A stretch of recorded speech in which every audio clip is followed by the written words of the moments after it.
All right, everybody, we're going to get started here in the next couple of seconds. We have some pretty big dignitaries here: U.S. Attorney's Office, U.S. Secret Service, Cape Coral Police Department, representatives of all the insurance companies you see on the board here, the NICB, City of Miami Police Department, City of Hialeah Police Department, and we're going to give you a rundown about a 13-month-long multi-jurisdictional investigation that the Cape Coral Police Department has been a part of with these other fine agencies. And how this is going to go, I'm going to introduce each speaker. They're going to talk a little bit about the roles of the agencies and why we got involved, all the way down to the nuts and bolts of what we did investigatively.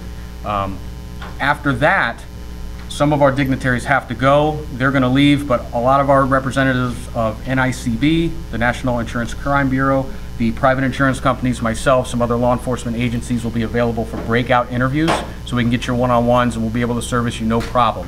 Okay? So we're going to go ahead and get started with the City of Cape Coral's Police Chief, Jay Murphy.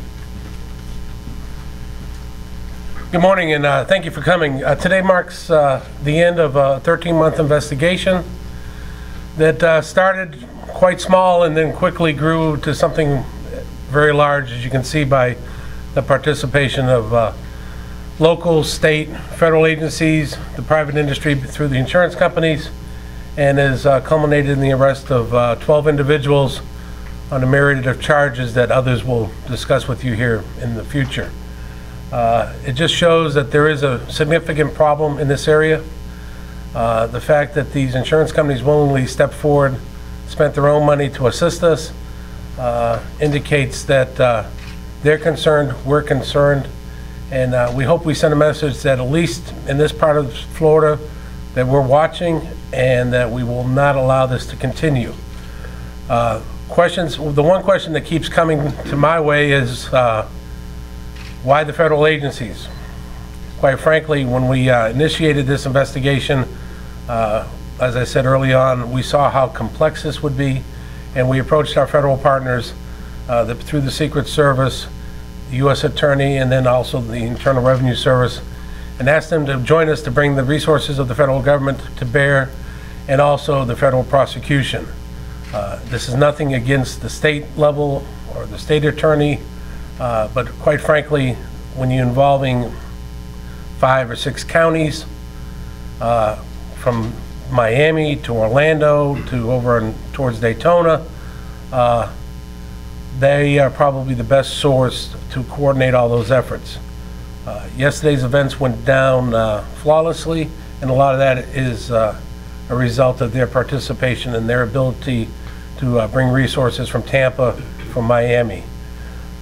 This is quite unique in the sense that you have local agencies at the level of ourselves, the City of Miami Police Department and the City of Hialeah Police Department, and we've been putting a lot of miles on Alligator Alley over the last 13 months. There's some great friendships and professional relationships have been formed, and we hope to continue to work together to identify those who would defraud you, the consumers, of your insurance monies. This affects each and every one of us. When you open up your insurance bill every month or every year and you look at what you're paying insurance for on cars, the reason some of the rates are what they are is because these insurance companies are defrauded of millions and millions of dollars each and every year through activity like this. Not to belabor the point, I'm going to turn this back over to Tony, but thank you for coming. The specifics I will tell you, and that the type of information you might want lies with these people, these investigators who worked tirelessly over the last 14 months. It doesn't come from me, and I would direct your those type of questions to them. Thank you. Thank you, Chief.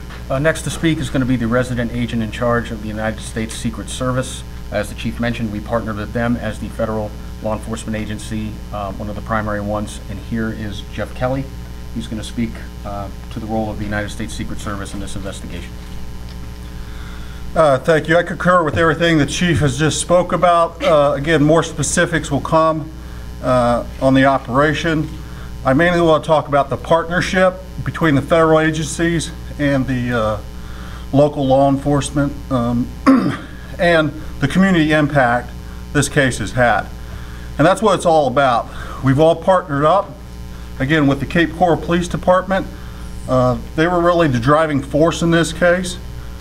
We brought in some of our federal partners, again, IRS, Criminal Investigative Division, and with everybody's assistance, this case has been very well, and everybody has done an excellent job. So again, I'll leave the specifics on the investigation to the detectives and special agents, and I'll be available after the press conference for any special questions or et cetera. Thank you.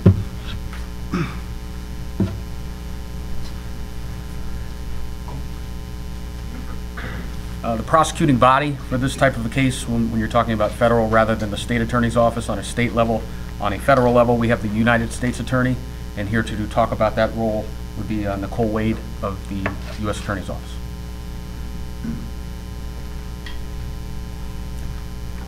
Hello and good morning to everybody. The chief asked, why the federal government? And I think that the answer to that is that healthcare fraud permeates Southwest Florida, and it's very, very, very important to the United States Attorney's Office, as well as all of our local and state and federal partners, to combat that insurance fraud.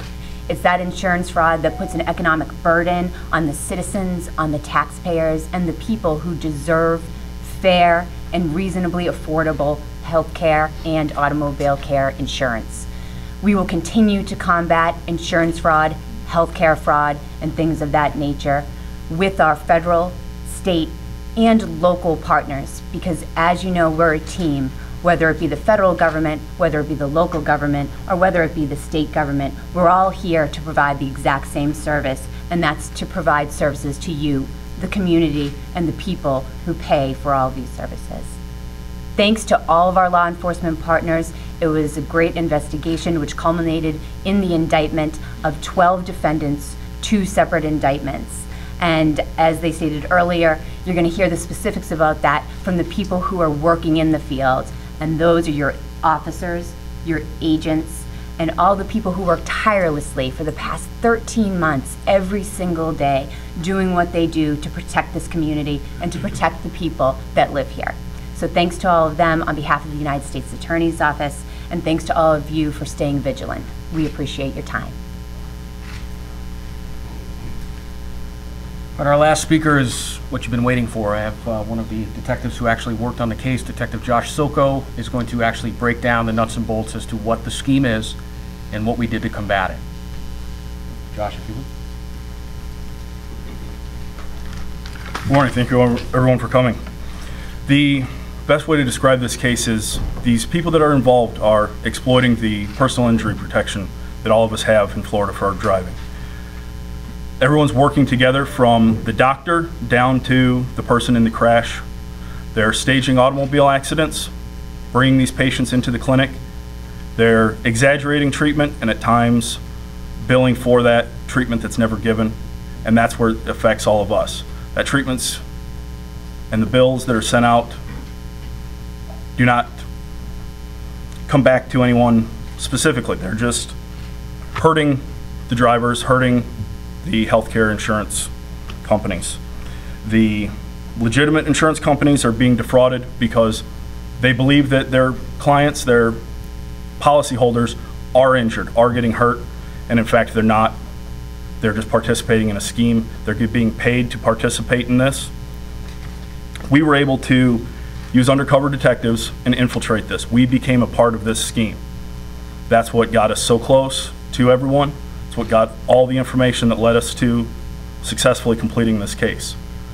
What's different about our case from everyone else that's done this, we were able to track the money and were able to see what they were doing with it, see how they operated, and we're able to federally seize vehicles, airplanes, and bank accounts. As it's already been mentioned, we were able to indict 12 people. All 12 were arrested, and that's a success in itself. These people are no longer able to do this.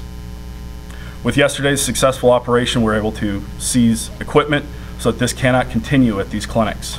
This is a problem throughout Southwest Florida that this is just the beginning of. The partnership with NICB, the other law enforcement agencies, and the private insurance companies has helped tremendously. It's shown that this is a problem not only here, but across South Florida. I'd especially like to thank our Cape Coral Police Department crime analyst for all her effort throughout this entire investigation.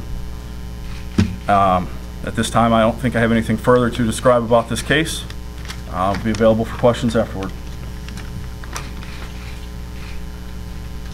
All right, that concludes the news conference aspect of this. We're going to be available for breakout interviews. The indictments have been unsealed. I'll be able to hand those out to you for my dignitaries that have to get going, if you wouldn't mind. For those that want to remain and be part of the breakout interviews, just go ahead and remain, and we'll go a little bit casual and filter out into the group. News media, be kind. They're not running away. All you got to do is ask. Don't snatch. Okay? All right, thank you very much.